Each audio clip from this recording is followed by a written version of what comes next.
اهلا بيكم في حلقة جديدة من حلقات الفانتسي. هنتكلم عن الجولة اللي خلصت، اللي عدت دهست عليا. انا يعني بمشي على سطر واسيب سطر، جولة اجيب فيها نقط كويسة، جولة ارجع تاني نقط وحشة. جبت الجولة دي 37 نقطة. هنتكلم عن الماتشات اللي خلصت واختياراتك للجولة الجاية. اوريكم تشكيلتي الجولة اللي فاتت والجولة الجاية، فيلا بينا نبدأ.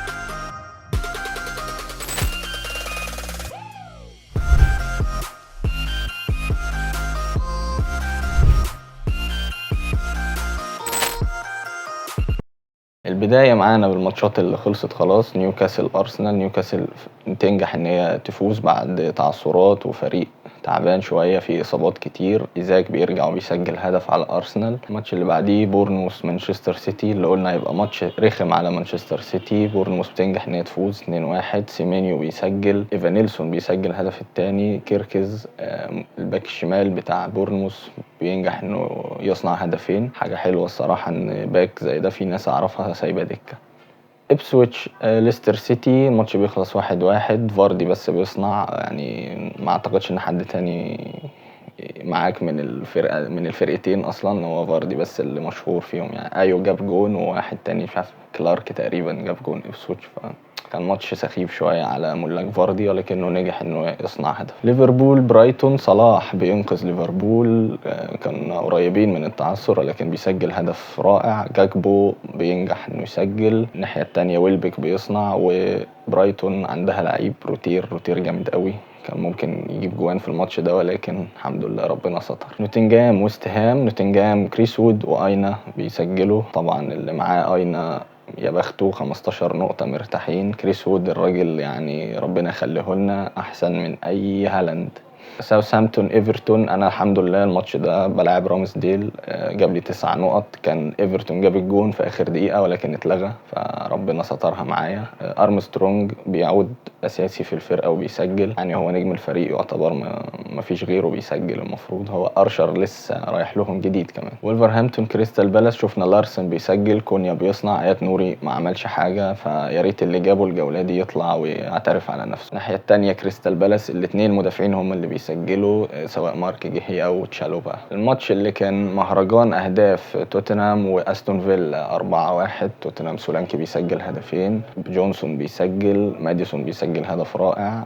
الناحية التانية روجرز بيجيب جون سخيف قوي وانا حاطه دكة وعيل اهبل عمال يعمل لي كده. بقاله 3 جولات بلانك، افتكر بقى الكرة ماشيه له على الخط، افتكر في الماتش اللي انا حاطه فيه دكة. يلا مش مشكلة الحمد لله. مانشستر يونايتد تشيلسي، برونو فرنانديز بيسجل ضربة جزاء، كايسيدو بيسجل. الراجل ماشي كويس ولكن هو طبعا نص ملعب فصعب قوي انك تختاره فانتازيا. يعني فولهام برينتفورد، فولهام هاري ويلسون بينجح في اخر الدقايق يجيب هدفين، اسيست اداما وروبنسون.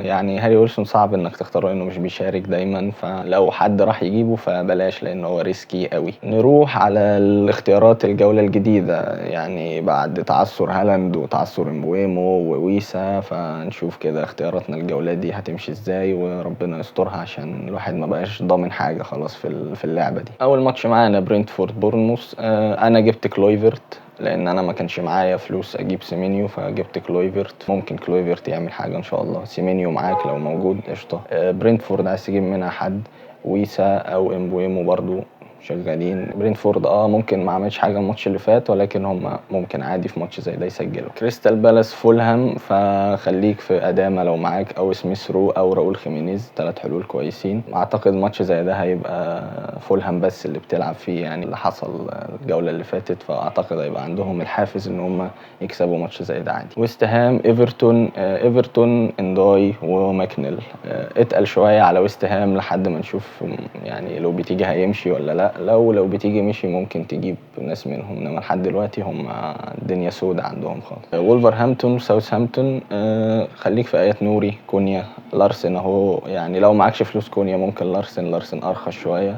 صعب انك تجيب حد من ساوثهامبتون، بس يعني انا عندي رامز ديل هلعبه لان انا برضه رايا الناحيه التانية هيلاعب تشيلسي عندي، فالموضوع هيبقى صعب عليا، فهسيب رامز ديل يبدا عادي. الماتش ده بيعمل سيفز كتير وممكن يجيب لي كذا نقطه من السيف. برايتون مانشستر سيتي، ماتش هيبقى حاسه هيبقى فيه جوان كتير، فويلبك لو معاك تمام، روتير عايز تاخد ريسك وتجيبه تمام.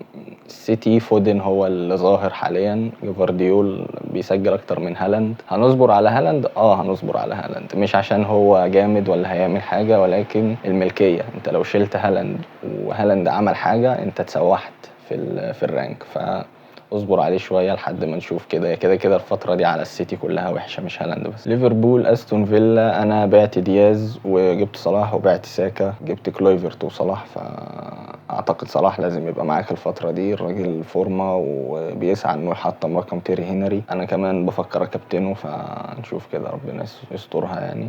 استون فيلا هو واتكنز بس، حتى روجرز عندي هحطه دكه لتاني مره، ربنا يستر وما يجيبليش 9 نقط كمان. لو عايز تاخد ريسك في ماتش زي ده ممكن تجيب نونيز، الراجل بقى يشارك بشكل اساسي وما لعبش ماتش تشامبيونز ليج، فاعتقد ممكن يبدا الماتش ده كمان. مانشستر يونايتد ليستر سيتي، يعني جارناتشو برونو فرنانديز تمام، فاردي ممكن يسجل قدام اليونايتد، هو بيحبهم بيحب يرخم عليهم كده، يعني ماتش زي ده دي الحلول اللي معاك. اعتقد صعب قوي ان حد تاني يظهر فجأة. لو عايز تاخد ريسك وتلاعب اللاعب رقم 40 بتاع ليستر سيتي، يبقى مبروك عليك ديفرنشال وربنا يسترها يعني. نوتنجهام نيوكاسل خليك في جوردون حاليا، هو احسن واحد. نوتنجهام زي ما انت في كريس وود معاك، راجل ماشي زي ما قال الكتاب، ما خذلناش في ولا مره، فسيبه معاك تمام. توتنهام ابسويتش ممكن جونسون تمام. سولانكي لو لسه معاك سيبه، ممكن يسجل في ماتش زي ده. ماديسون بقى يقعد دكه فمش مضمون الصراحه، ولكن اذا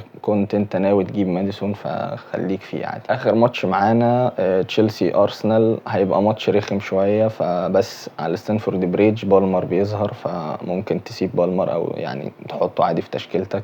نيتو برضه حل كويس، الراجل سفاح بصراحة. أرسنال هو ساكا بس، حتى دفاعهم ما بقاش مظبوط، ما بقاش كويس، فساكا معاك أضمن واحد وهو اللي بيصنع أكتر يعني. نروح لتشكيلتي للجولة الجاية. أنا تشكيلة هتظهر لكم، أنا هكابتن صلاح زي ما قلت، يعني شايف إن ده أحسن الحلول دلوقتي الصراحة. في نفس الوقت روجرز على الدكة ورايا على الدكة، هنصبر على هالاند زي ما قلنا. هكابتن صلاح لازم اعتمد عليه في فترة زي دي. الماتش على الانفيلد قدام استون فيلا الفترة دي مش ماشية كويس، فهنشوف كده الدنيا هتمشي ازاي. نروح لاختيارات الكابتن. انا شايف ان هم ما يطلعوش بره 3 يعني، هالاند صلاح وممكن حد من توتنهام، سواء بقى سولانكي او جونسون. لو عايز تاخد ريسك ممكن جونسون، بس خليك في سولانكي اضمن شويه. تقول لي ليه بتختار هالاند في الكابتن؟ اقول لك برايتون دفاعها مش حلو يعني، وممكن دفاعهم يبقى مفتوح شويه، وهالاند في المساحات بيفرق، فهنصبر عليه نشوف كده الجوله دي وربنا يسهل. وبس دي كانت نهايه حلقتنا، متنسوش تعملوا لايك وشير وسبسكرايب، واشوفكم الحلقات الجايه. سلام.